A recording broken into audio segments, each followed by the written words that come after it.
birthday 2 years ago, my sister went missing, and in the midst of us looking for her, I found some of the darkest things about her. February 5th is my sister's birthday, today, and it was her 21st birthday when this happened. Today she turned 23, I believe, and when I went to go take her out to dinner, get her hair done, just have a good birthday for her 21st birthday as a big sister should, right? On this day, my sister wasn't answering her phone. She wasn't talking to nobody. She just was like in one of those zones where it's I'm dead to the world type shit. So as I'm concerned, I pull up to my mom's house where she stayed, and she basically was crying as soon as I got there. Like, Dad, and me and my big sister do these. My heart is like, what's wrong? What's wrong? What happened? Like that type of time. And she didn't really want to say anything to my mom. So I'm like, what is wrong? So I took her to my car. So I'm like, what are you pregnant? Like, I'm thinking all this stuff. She's like, like she's not, she's crying. She just like not saying words though. So she's like, So I'm like, okay. So I'm like, all right, do I need to take you to the doctors? Like, what's going on? So she's like, no, I don't need to go to the doctors. I'm bleeding. I'm like, so you bleeding down there? So she had panties in her hands, balled up panties in her hands. I'm like, did you have a miscarriage? Like, do I need to take you to the hospital?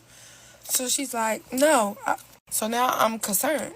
Mind you, she got panties in this hand and sage in this hand. Why do you have sage? I don't know. She was going through a frantic. My sister get fried. So she was fried out her mind. You know how you get lost in your thoughts when you fried out your mind? That was her that day. Like, she was going zooted. I'm going to insert a picture of how she looked in my back seat. So I gave my big sister speech, tell her everything gonna be cool, whatever you're going through, pray about it, that type of time, because I'm a child of God, so I think God fixes all problems, and that's just what it is.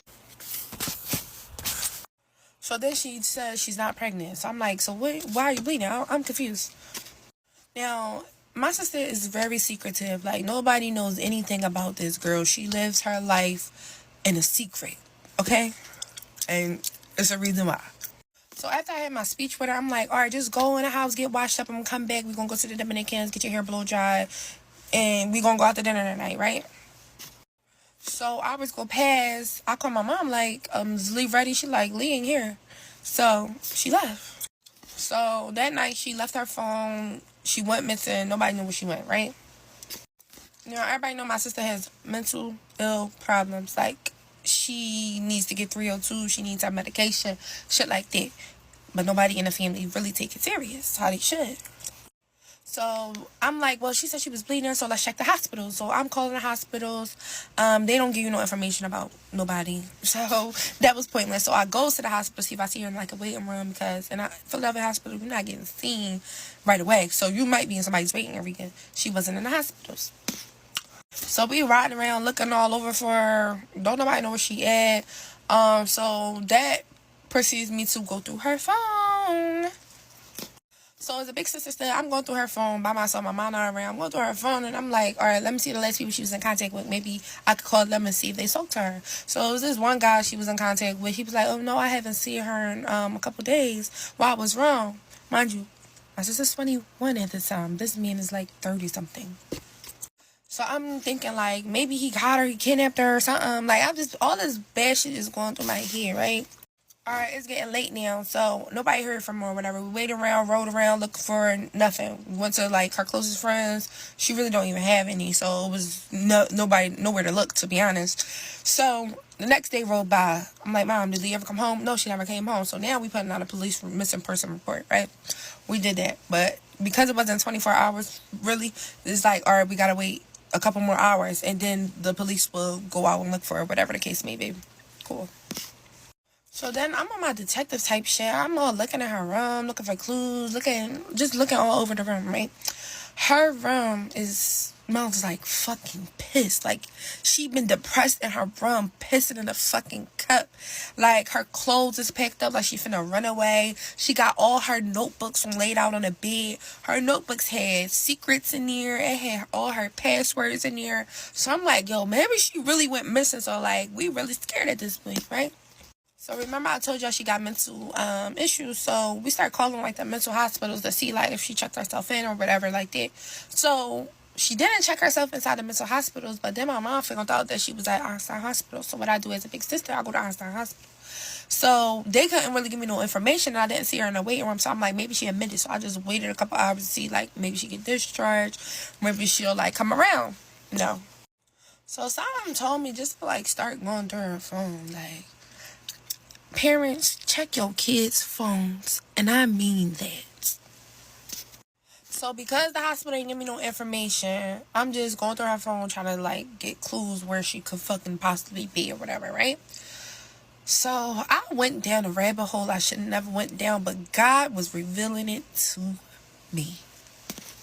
Everybody familiar with Telegram chats? Yeah, she was in one of them.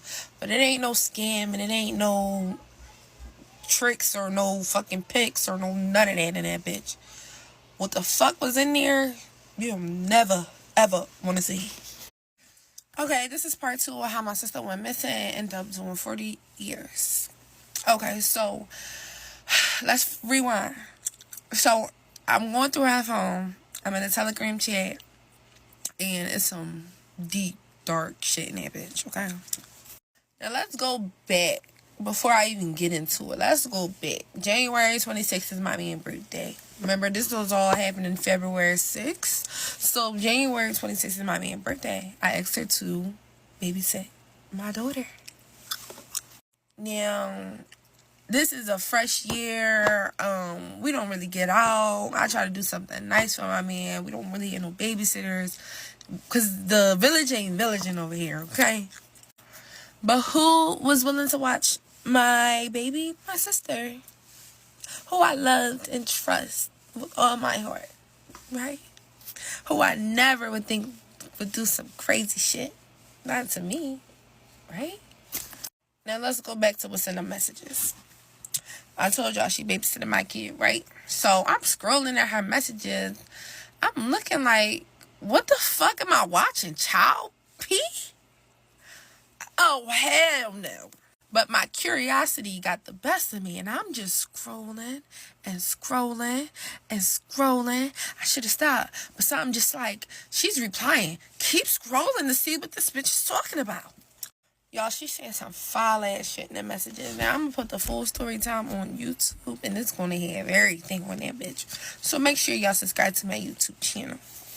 So I read a message that say, she got cameras, so I'm gonna have to take her upstairs. Take who upstairs? So that just makes me go look. Oh, bitch, what the fuck is you talking about? So I go back to the day, January 26th, where she watched my motherfucking child. She's like, yeah, I'm gonna take her upstairs or in the bathroom. I'm gonna do her dirty. I'm gonna send her to you. I got a niece and a nephew. We gonna make them do it while we do it with each other, and then we gonna switch them all and all this stuff. Man, all I could do was drop to my knees and scream. So I'm just telling me, keep scrolling up though. Like, the guy was like, you gotta keep going, girl, you gotta keep going. And I kept going until there was videos that was unsent.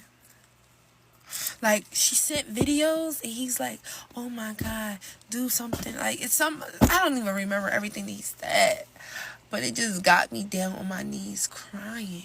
Like, I literally was crying. Like, I was stuck. All I could do was just scream. Literally. First thing I do, my man is concerned. What's going on? What's going on? I tell him what's up. He called 911 immediately. That's the right thing to do. Call 911. If you don't understand what I'm saying, call 911. I don't care who it is. Now, I live in Philadelphia, so 911, they ain't coming right away. We waited hours and hours. I called my mom. Your daughter's a fucking pedophile! You know, me and my mom, we ain't on the best of terms. I ain't talked to my mom in years. I don't speak to her, none of that. But my mama came to my house in less than 5 minutes. By the time my mom got there, I just handed her the phone. I didn't have no words. Like, I was like zoned out. Like, I was so stuck. They're like, Todd, tired. I could just, all I did was just like sit there like this. My mom's hugging me. I didn't feel a hug from my mom in so long. She's just like, I'm so sorry, I'm so sorry, I'm so sorry. And I'm just stuck, y'all. Like, I'm just zoned out. Like, everything, it's so much shit going through my head. Like, I couldn't even hear people. Like, I stopped. It's at a point where I silenced everything around me. So we waited and we waited for the fucking cops to come. Mind you, this happened at like 5 o'clock. The cops ain't come till like 9 o'clock. But right before they came, I was just done being in my thoughts. I grabbed put it on my motherfucking side, got in my car, put that joint on my chair, and I was just about to drive to my mama's house. I just was going off her. Can't say it. But that's what was going through my head. But soon as I turned out of my garage, guess who pulls out? The motherfucking cops. Oh, the Lord was the cops that day, because they saved me and they saved her. I'm telling you.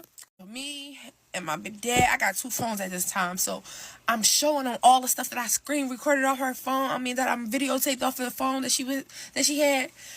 I just was like, I couldn't explain what the fuck she done. I just had to show them for myself. Like, this is what she did. They like, come down. We take this very serious. Come down to the police station. So I had to go down to DHS. And I'm telling you, they had me sitting there for hours. I'm like, are you going to get her? She's going to get away. She's a runaway. She's going to get away. Are you going to go get her or what? Because if it was up to me, she wasn't making it back. They're like, yeah, we just got to get some evidence. We just got to get a little bit more before we just pick her up and grab her. Now, so they asked me all these questions. They show them the phone. They got to leak the messages because Telegram chat is not something that you could just, that cops can just pull messages from. They got to have warrants and all this type stuff. So this was a long case. Like, so I waited there hours. I'm sleepy. I'm zoned out my mind, y'all. I'm telling y'all, my mind's not there. So they just got me sitting in this fucking cold ass fucking DHS office, and I'm just zoned out. Like, I don't know what the fuck to do at this point. Like, I want revenge. That's like, my heart is boiling because I want revenge, but I'm zoned out because how could somebody that I trusted and loved, that I was literally about to take out the day before to celebrate their 21st birthday, do this to me and mine? How could you? I felt betrayed. I felt like I was in a movie or some shit, y'all. So the cops finally realized where the fuck she was at. She checked herself into a mental facility where the fuck she belonged. Because, bitch, you out your motherfucking rabbit ass minds to do something to mine. But they couldn't arrest her just yet, so they said. They had to wait until the warrant. They had to wait till all this. So she's just inside of a mental facility. The cops don't want us to tell her that we know what she did because they don't want her to try to run away from the facility or stuff like that. So she just in there thinking like she get 302. She's like calling family members saying that she need this and she need this from the house, and family already know, bitch, you fucked up. So nobody's really like catering to her needs. Like, no, bitch, you dead to the family at this point, right? TikTok, she SA'd my daughter, my 1-year-old daughter. So eventually they scoop her up and they take her downtown because that's where the feds is at. They take her downtown. She's just sitting there.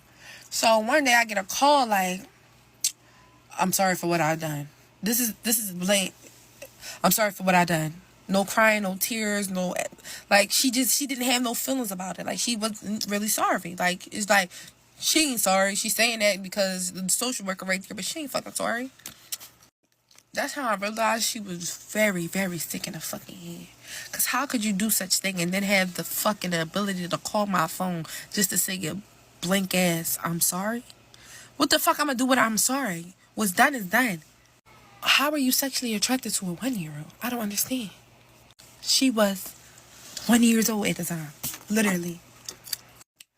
So she sat for 2 years, and finally, the day I was coming back from my vacation, FBI texted me, yeah, your sister was sentenced 40 years in prison. And when she's going to get out when she's 60-something years old. And although I feel guilty because, like, damn, I really the one who got you 40 years, but you really got yourself 40 years. So I don't feel that bad about it, because you're a sick individual and you're right where the fuck you belong. Because some people and their families, they let this go on for decades and decades, but something told me to star in my chest, I'm the chosen one. And I'm breaking generational curses within the family. And that's one, period. So thanks y'all for listening. I know the story might be all over the place, but thanks for listening.